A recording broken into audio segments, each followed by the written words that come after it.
നമസ്കാരം. സാധാരണ ചങ്ങയാണ്.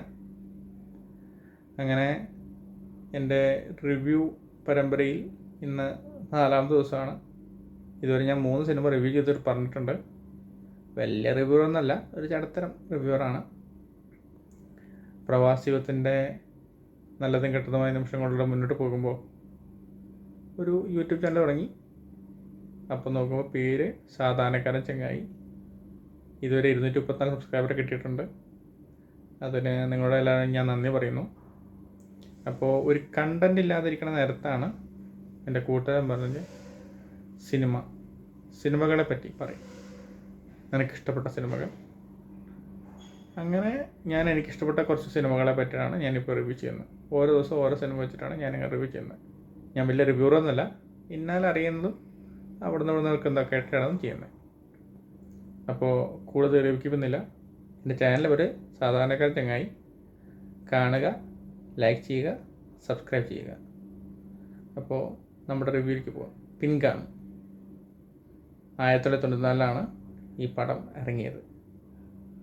സത്യനന്ദിക്കാട് സാറ് തൻ്റെ സ്ഥിരം ജോണറിൽ നിന്ന് വ്യതിചലിച്ചുകൊണ്ട് ഒരു വ്യത്യസ്തമായ ഒരു റിവെഞ്ച് മൂവി, അത് തന്നെയാണ് പിൻഗാമി. ഇത് ലാലേട്ടൻ്റെ നിർമ്മാണ കമ്പനിയായ പ്രണവ് ആർട്സാണ് ഇത് ചിത്രം നിർമ്മിച്ചിരിക്കുന്നത്. രഘുനാഥ് പലേരി സാറാണ് ഇതിൻ്റെ തിരക്കഥ, ജോൺസൺ മാഷിൻ്റെ സംഗീതം. കുമാരേട്ടൻ എന്ന കഥാപാത്രത്തിലൂടെ ഈ കഥ മുന്നോട്ട് പോകുന്നു. അവിടെ നിന്ന് ക്യാപ്റ്റൻ വിജയമേനോൻ, അങ്ങനെയാണ് കഥ മുന്നോട്ട് പോക്ക്. ഒരവധിക്കാലം ആഘോഷിക്കാൻ വന്ന മിലിറ്ററിക്കാരനായി നമ്മൾ ലാലേട്ടനാവുന്നു ക്യാപ്റ്റൻ വിജയമേനോൻ. അതാണ് അതിൻ്റെ ക്യാരക്ടറുടെ പേര്. വഴിയരികിലുള്ള പോസ്റ്റ് ഓഫീസിൽ ഒരു തപാൽ പെട്ടിയിൽ ഒരു കത്ത് ഒരുങ്ങിക്കിടക്കുന്നത് കണ്ട് ആ കത്ത് ഉള്ളിലേക്ക് ഇടം നോക്കുന്നു. അതെനിക്ക് ആകസ്മികമായി വായിക്കുന്ന ബൈ കുമാരേട്ടൻ എന്നും അതിൽ ഫ്രം അഡ്രസ്സും വായിക്കുന്നു. അവിടെ നിന്ന് അദ്ദേഹം അത് പെട്ടിക്കുള്ളിട്ടിട്ട് മുന്നോട്ട് പോവുകയാണ്. ആ നേരത്താണ് കുമാരേട്ടൻ വഴിയരികിൽ അവശനായി കിടക്കുന്നതാണ് ശത്രുക്കളാൽ ആക്രമിക്കപ്പെട്ട്. ഈ കുമാരേട്ടനെ നമ്മുടെ വിജയമേനോൻ സാറ് ഹോസ്പിറ്റലിൽ എത്തിക്കുന്നു. അവിടെ നിന്ന് വീട്ടിലേക്കും പോകുന്നു. പിറ്റേന്ന് എത്തുമ്പോൾ ഈ കുമാരേട്ടൻ മരിച്ചിരിക്കുന്നു.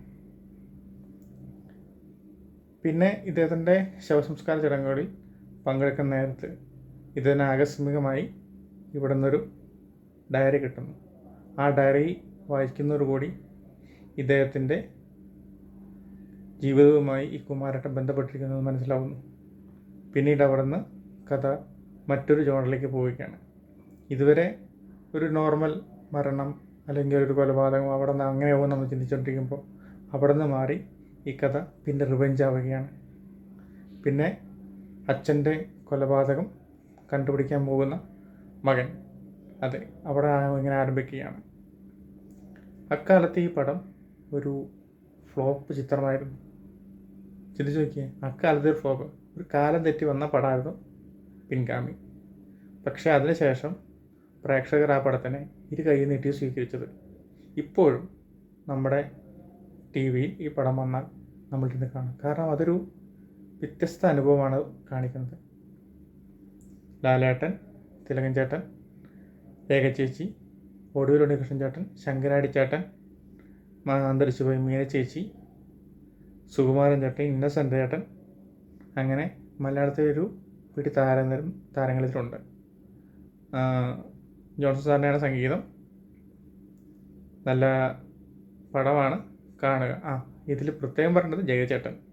ജയചേട്ടൻ അദ്ദേഹത്തിൻ്റെ ഒറ്റ കൂട്ടുകാരനായിട്ട് അഭിനയിച്ചിട്ടുണ്ട്. അദ്ദേഹത്തിന് മറക്കാൻ പറ്റില്ല. അപ്പോൾ പടം കാണുക. നിങ്ങളുടെ ലൈക്ക് ആൻഡ് കമൻറ്റ് ഷെയർ പ്രതീക്ഷിക്കുന്നു.